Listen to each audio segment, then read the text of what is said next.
Welcome to our podcast. So today we're going to explore psychology and how we understand people, including ourselves.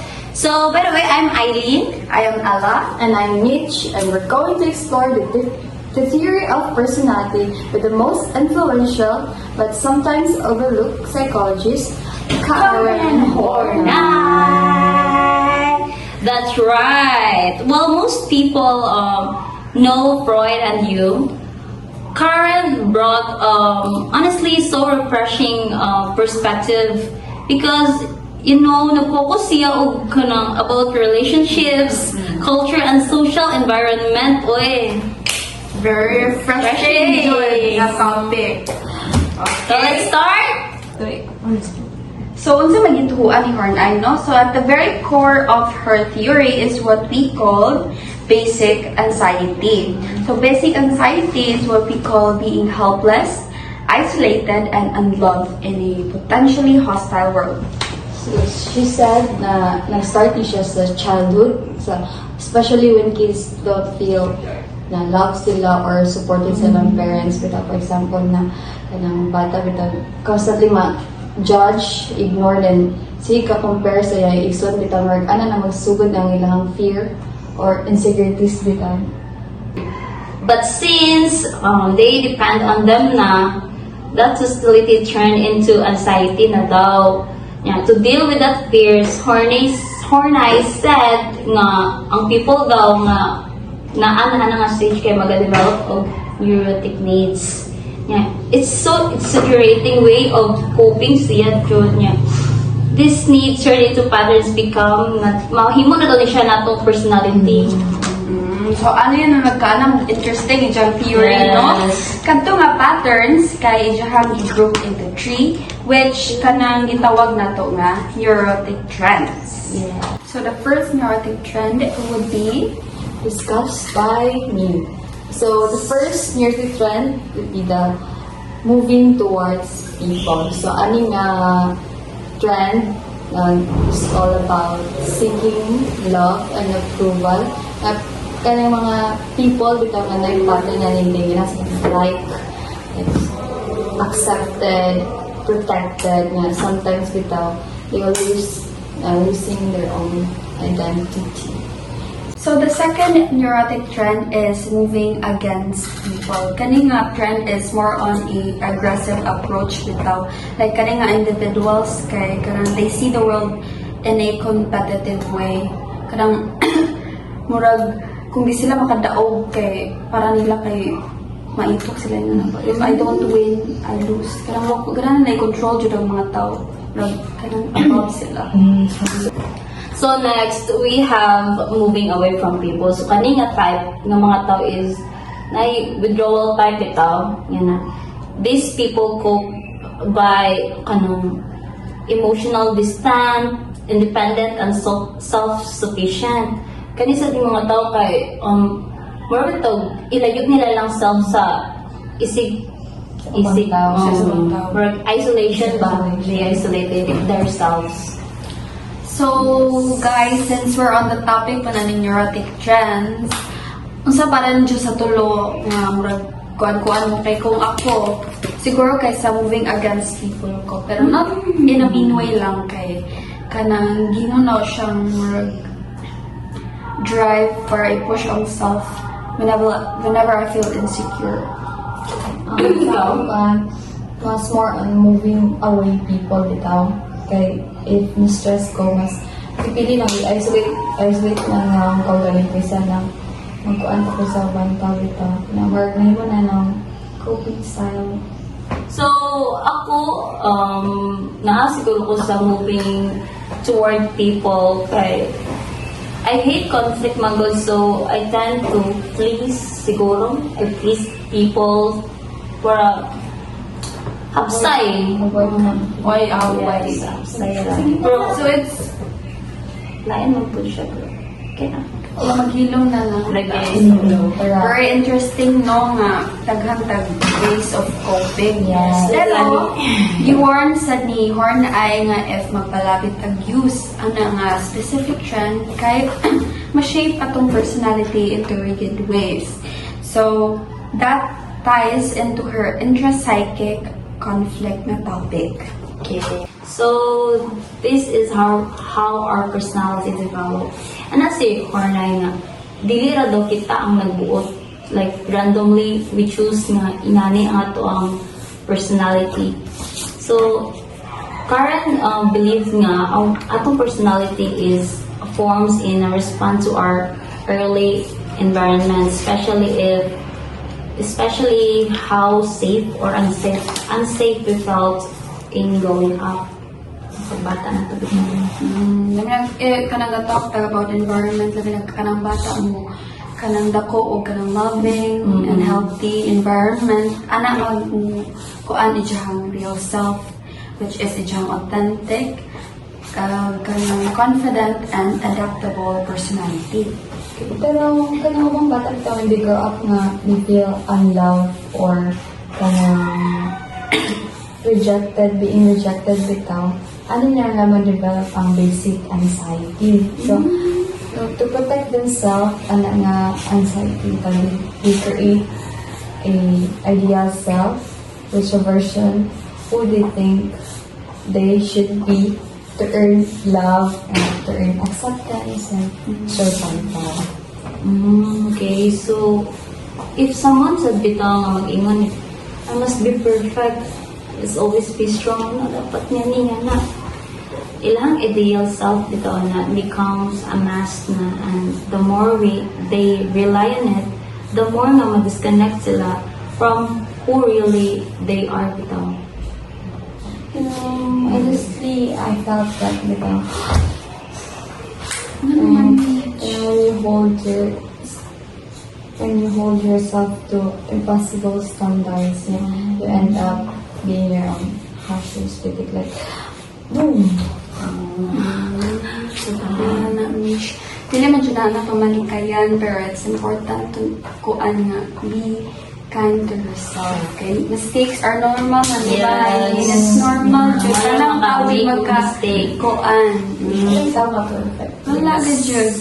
So, kanto nga disconnection kay magka-create og kanang low self-worth, insecurity, and the longer it goes, the more unhealthy your personality becomes.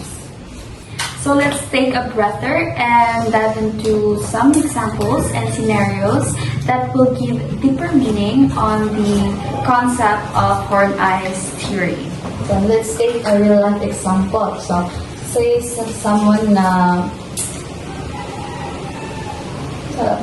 Perfect.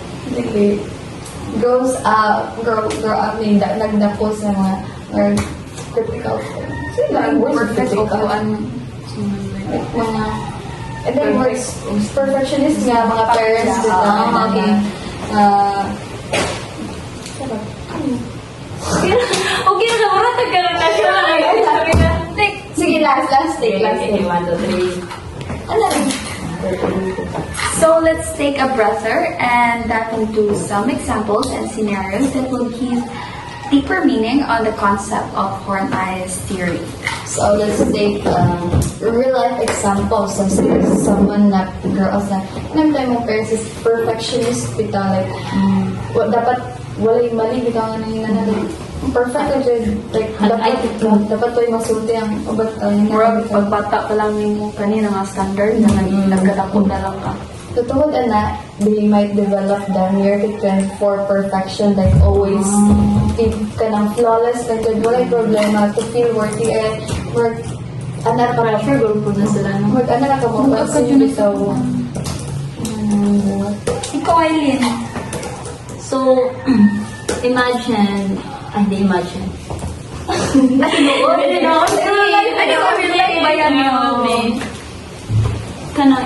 Kana nga ba nga tao na abandon or biyaan sa ilang parents bitaw, inagdako bitaw na nila kay maka-feel na sila, mag-need na sila ng attention.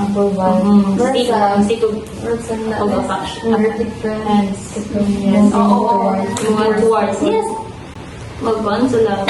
They fear mahantok sila mabiyaan na food balik ba? Mao na bitaw. Mangkil sila people pleaser. Yes. Mahantok sila mabiyaan. Luoy nga niya. Kanang biyaan kasi mo ginikanan, nagkatiguang mo na, makakan nga. Ida po, Linda ka Murag daw. gasigig pangita. yan. Sa laing taon, ni mo pangitaon. Kay, ang sad man ni mo parents. So, sa laing taon, ni mo pangitaon ang Ano ba naman mga ubang tao na ano, completely pull away dyan. Nag-present aga ng parents. Pero sa ilang household, kay murag unsafe kayo siya. Like, murag emotionally unavailable ang mga parents. So, murag na po wala. Like, kanang na presence nila, pero murag wadyo na po na kanang kailangan sa mga kapisa. Murag unsafe kayo sila. Murag sa tao, guro, sino naman sa tao, sa personality, sa tao na. Mura siya, o ka nag-independent. Kagi siya rin kailangan ko, ano sa ila kaya wala mo siya tagi. nanad na siya na mag... Iya na lang. Si Jaray mo yung active, si Jaray mo mag-understand siya.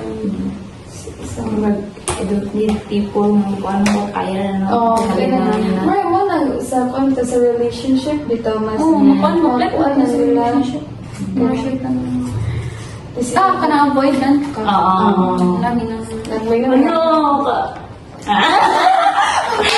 Nakabuhan ka. Avoid lang kayo. Mura. Avoid lang ka side. I-push mo ang konti. Kaya namin, kaya Kininaw mo. Para ni mo kay murag bugat at para niya di ka makasabot na ako. Lagi kayo. Ano?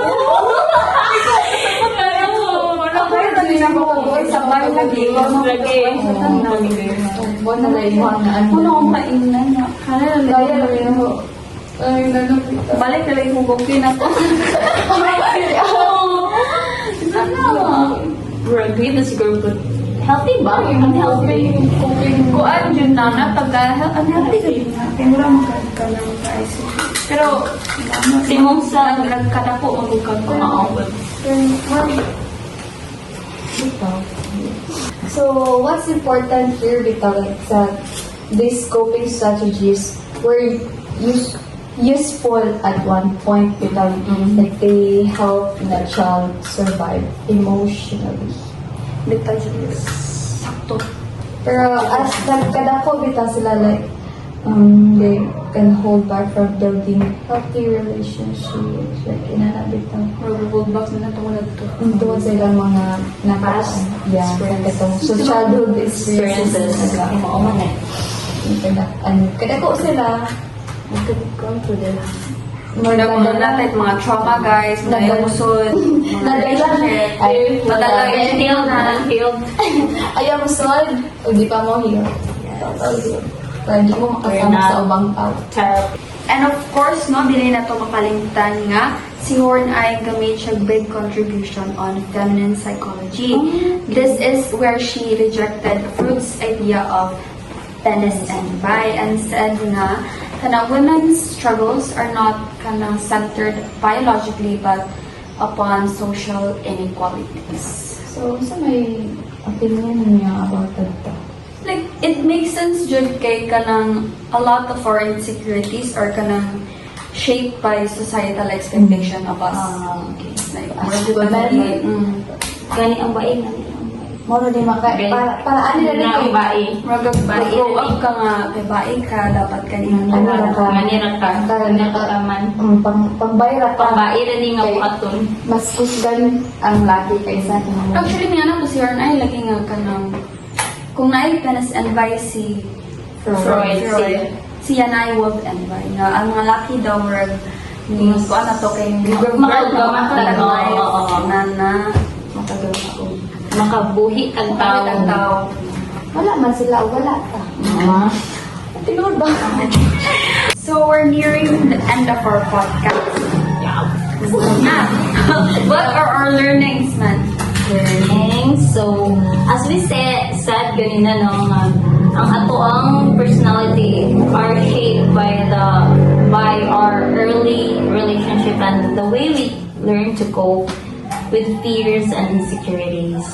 So, kanang horn, I believe sad na change is possible if we just recognize our patterns and what kanang wrong. Ano dyan yung first step ka dyan para ma-let go ni mo ang ideal self, ang paggawas ni mo ang self. Well, in today's world, Hornet's ideas are still incredibly relevant, especially in therapy bitaw where understanding childhood ones and relationship patterns is a key to healing. Okay, so if ever you notice yourself always trying to please others, avoid emotions, or dominate situations, take a moment to reflect what I am really trying to protect the I. And more importantly, how can you start showing your real self and let go of your ideal self who you created to survive? And Karen Horney gave us a more compassionate, human-centered view of personality. She saw people not as broken, but as struggling to feel safe and worthy in a complex world. And also by understanding her theory, we can also understand ourselves and also others with a lot of empathy and respect. Okay? Yes, hindi man sila kay tungkol sa ato ang Childhood Experience. Hindi na tungkol sila mag-judge dayon. Kay we don't know man, isa sila gikan. Man, don't judge the book. But it's cover. You don't know how they grew up, sa ilang environment, sa household. Nandito magpataka-taka o judge sa ibang tao. Yeah. So that's it, you guys. Thank you for listening and hope you find this podcast thought-provoking. Bye! Thank you for listening.